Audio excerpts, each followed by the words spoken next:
வாழ்க்கை என்பது ஓட்டமாக ஓடிவிடும்.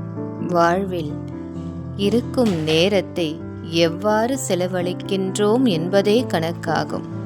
பணம் சம்பாதிக்க வேண்டும், முன்னேற வேண்டும் என்ற எண்ணத்திலே ஓடிக்கொண்டும் இருக்கும் நாம், குடும்பத்திற்காக செலவழிக்கும் நேரம் குறைவாக இருக்கின்றது.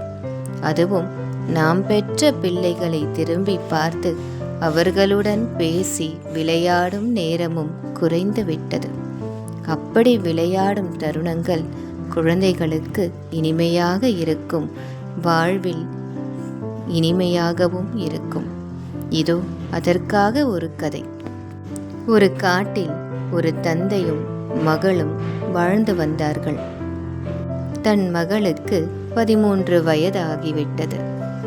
அவள் எப்பொழுதும் தன் தந்தையின் விரல் பிடித்து அவர் செல்லும் பாதையிற்கு சென்று கொண்டிருப்பாள்.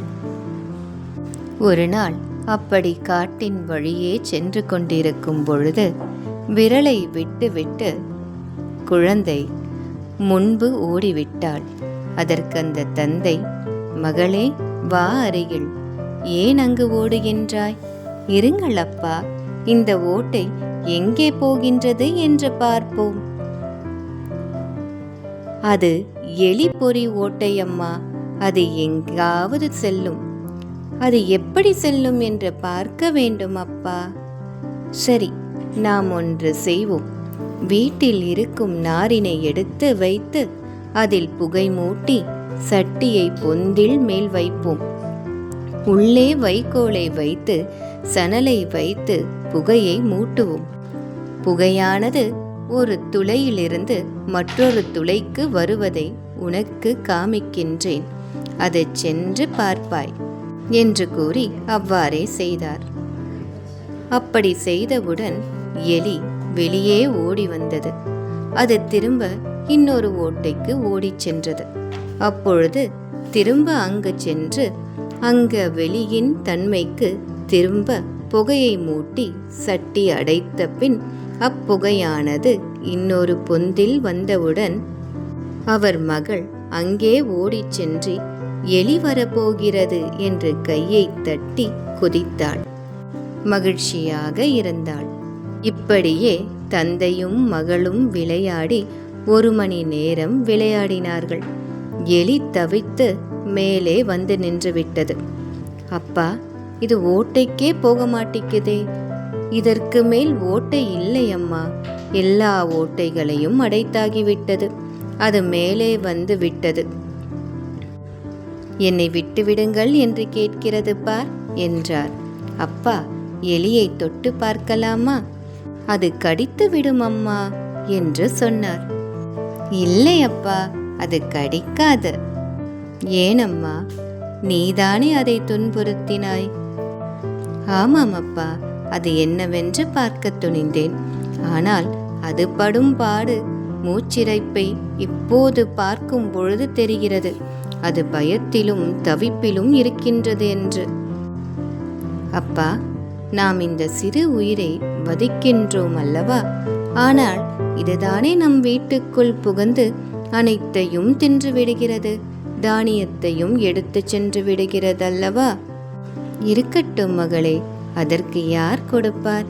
அதற்கென்ன விவசாயமா தெரியும்? அதற்கு திருடவா தெரியும்? அது இருப்பதை எடுத்துக்கொண்டு சென்று உண்ணுகின்றது. எந்த மிருகமும் திருடாது. அதற்கு திருட்டு எண்ணமும் இருக்காது. அதற்கு தெரிந்ததெல்லாம் அதன் உணவுதான். உணவு எங்கே இருக்கின்றதோ அங்கு போய் அதை எடுத்து சாப்பிடும். அப்பா, மனிதர்களுக்கு மட்டும் ஏன் இவ்வாறான உணவை செய்து கொள்ளவும், எல்லாவற்றையும் செய்து கொள்ளவும், அதற்கு காசையும் கொடுத்து வாங்கி பெற்றுக்கொள்ளவும் அமைப்பு இருக்கின்றது? ஆமாம் மகளே, அத்துன்பம் வேண்டாம் என்றுதான் காட்டில் வந்து நாம் இருக்கின்றோம்.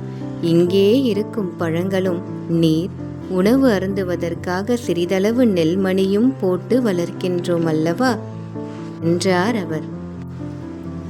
ஆமாம் அப்பா என்று சொல்லிவிட்டு கையை பிடித்து நடந்து கொண்டிருந்தாள். அப்பொழுது அந்த எலியை முதுகில் வருடிக் கொடுத்தார். அது பயந்து ஓடிவிட்டது. என்ன மகளே, நீ பயந்து விட்டாயா என்று கேட்டார். அதற்கு உடனே, ஆமாம் அப்பா, நானும் பயந்து விட்டேன், அந்த எலியின் பயத்தையும் உணர்ந்து விட்டேன் என்று சிரித்தாள். மகிழ்ச்சியாக இருவரும் கைகோர்த்து கொண்டு குடிலுக்கு சென்றனர்.